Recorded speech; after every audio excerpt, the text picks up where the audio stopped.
Dixie Longate, come on in. Oh, I'm here. You can't get rid of me. I keep popping up. I'm like a rash I don't got a stab for. I keep coming back when you don't want me to be. How are you? Fine, Dixie. So what do you got there in your sippy cup there? I found some wine that I opened the other day, and then I forgot to open it, and so I got to use it because I don't want the wine to go bad because that's just unchristian. You know, Jesus looks down and he's like, "Don't waste things," or what? I didn't read that part of the Bible, but I'm sure it's in there. You know, he's like, "Don't do that, do," or whatever. I read up to the part of the Bible where Jesus like turns water into wine, and I participate, and then I kind of black out, and I got to read it again. So I never got to like the whale with Jonah. A bunch of stories, you know. So Dixie, what have you been doing to keep yourself busy these past couple months? Well, it has been crazy, as you know, because some of your audience might know I do a show called Dixie's Tupperware Party that started off Broadway in 2007 and then went on the road in 2008. And I've been touring the world. I've been in 5 different countries now with my program, and it's been going all over the United States and everything. And then in March, like everything else, everything shut down. All the theaters all over the country shut down, and so all my shows kind of got pushed back, and we don't know when they're going to be and everything. And so I thought, well, first of all, I had to come home, which is nice and everything. But then the kids are like, "Mama, we don't have school no more." And I'm like, "Nah, I don't believe it. They're being late from the principal or whatever." And then so they put the note. They're like, "We got a note." I'm like, "Shove it under the door," and they did. And I was like, "That's all right." And so now that I'm like taking care of my kids and everything, but I thought I want to do something. I want to still be creative and still make people smile, but at the same time, the theaters are all closed down. They don't have any money coming in because they don't have any shows with any tickets being sold. So I'm like, what can I do to give back to the industry that's been so kind to me for so many years? So I thought, let me write a show and then have it stream from the theaters and use it as a fundraiser so that they can get some money coming in. So I have a new show called Dixie's Happy Hour. And you can see right there's my picture. Shut up. And then, oh, look at what you did. You're so crafty with your button pushing and everything. So this is my new show. It's called Dixie's Happy Hour. And what it is, I talk about the 4 basic food groups: rum, gin, vodka, and tequila. And then I also talk about sort of the happy hours that you might be missing because they're not right in front. Like when you're walking down the street and you trip over like a baby, you're like, gross. But if you trip over like a 20, you're like, yay, bonus. And then you pick the 20 up and your day is better.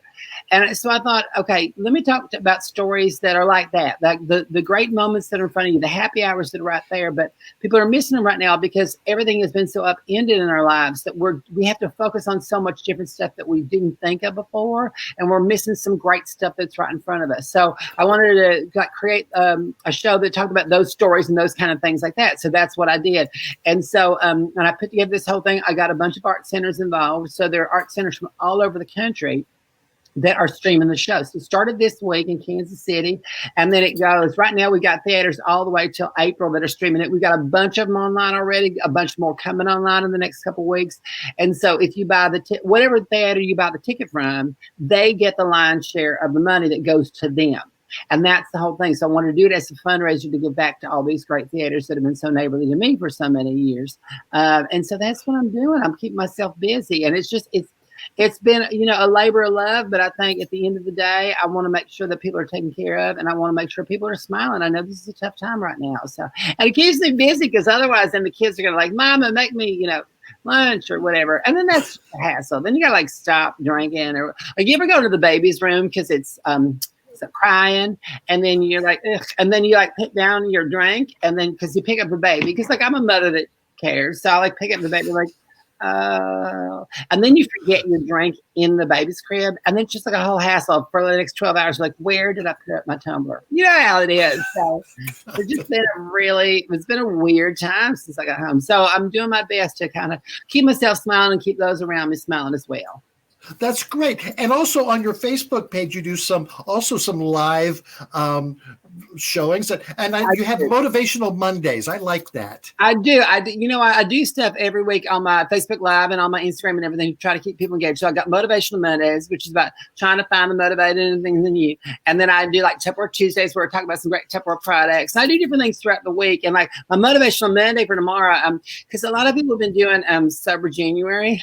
which is totally made up by a mommy blogger in New Jersey that ran out of topics. And so what this is like, I always heard, like, if you have an idea, take it and then make it better. And so I heard Sober January and I'm like, gross, it's made up. It's like Hogwarts. It's just all fake. And so I said, let me do not Sober January. So I've been super good about having a new cocktail every day for the entire month of January. So all 36 days I have done a different cocktail.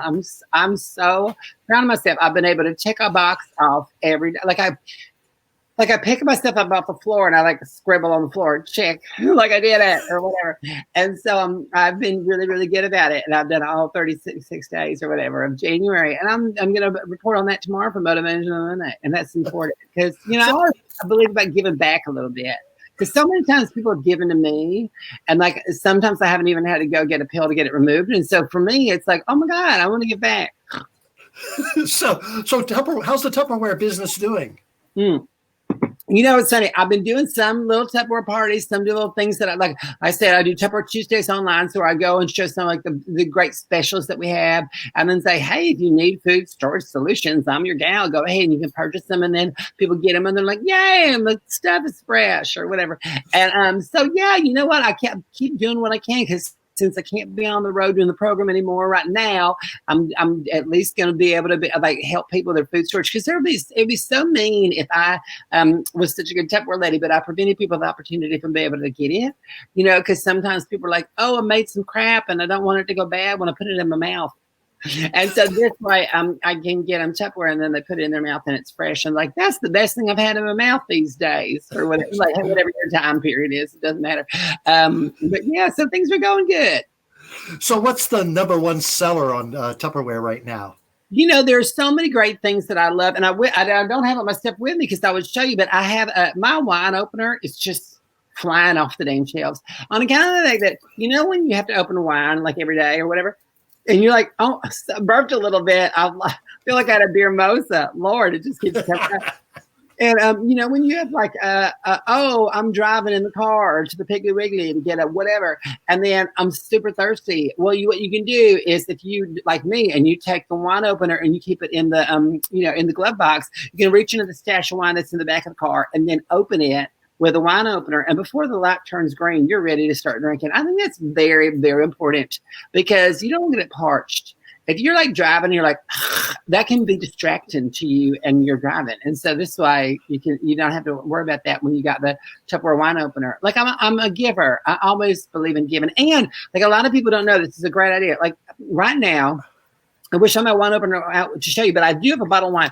A lot of people are working from home right now, but at some point, and some people are going to have to go back to the office. Well, we've all been really used to drinking at home. And you're like, how do I keep that going when I'm going to the office? Well, I'm going to tell you. What you do is you get like a bottle of wine and you get the Tupperware wine opener, you tie it together, put a little bow on it and a little tag on it.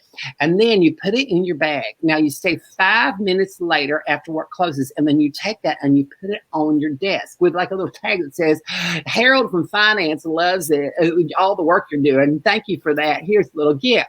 And then when you come in the morning, you're like, oh, my Lord, Harold loves the work I'm doing and he gave me a gift. Well, I can't let that bottle of wine go to waste. Let me just go ahead and open it, put my straw in it and drink throughout the day because it would be just unchristian to not be drinking from it.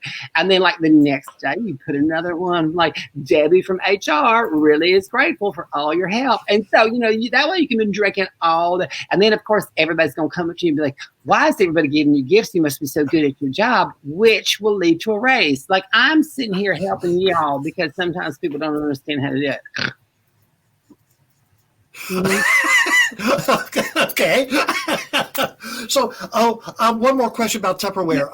Have you ever thought of an idea for Tupperware and you suggested it, but they said no? Or they do so many things that before I even get to them, they've already come out with it. Like this, my tumbler that I love so much for everything in the world. It's got this little thing. See this little hole in it? You can stick a straw in it, and then look, it closes up so things don't drip out, which is amazing. Because like, if you ever like been drinking and driving and you hit a baby or whatever, and then you're like, oh no, now I've got to clean the grill of my car and I got to clean the inside of my car because my martini spilled or whatever. You're like, this way you don't got to worry about it because it closes up like a little vagina and just that way you don't got to worry about nothing.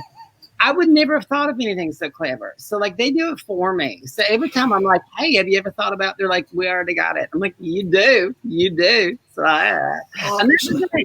Because I've been selling Tupperware for like almost 20 years as part of the conditional on parole. And then when it came up to do my show, Dixie Tupperware Party, I'm like, well, now I can bring it to everybody that didn't even think the Tupperware was still around anymore. And then I did my second show, Never Wear a Tube Top While Riding a Mechanical Bull, and 16 other things I learned while I was drinking last Thursday. And now my new show, Dixie's Happy Hour, I just keep adding to the pile. Like, have you ever had sex with somebody for like a lot of times in a row, and they keep jumping on other people that you've already had sex with? It's like a pile up. It's like that, but with shows and without the sex. Yeah. Well, thank you, Dixie. And let's put up her website one more time so we know that we know how to get that. Dixie's Happy Hour, and that's where they can get tickets for your show. Tickets for the show, and then there's 9 theaters on there right now. There's a bunch more that are coming on next week. A bunch more that are coming on. And so, what my encouragement to do is like come and look at the theaters that are closest to where you are geographically, and then that way get tickets through that theater. That way, you're supporting that theater because that's the one that's going to get the money from the tickets that you're purchasing. So, and like. There's a bunch of theaters coming online over the next month. So I think right now I have about 50 theaters that are participating when all is said and done. So I'm really grateful that so many theaters have stepped up and said, we want to work with y'all and do this kind of thing. And I was like, that's an asking to see it. So, well, I've got some ideas of theaters, and I'll pass your information on to them. Absolutely. Aren't you sweeter than poop on a stick? I appreciate it. I try to be.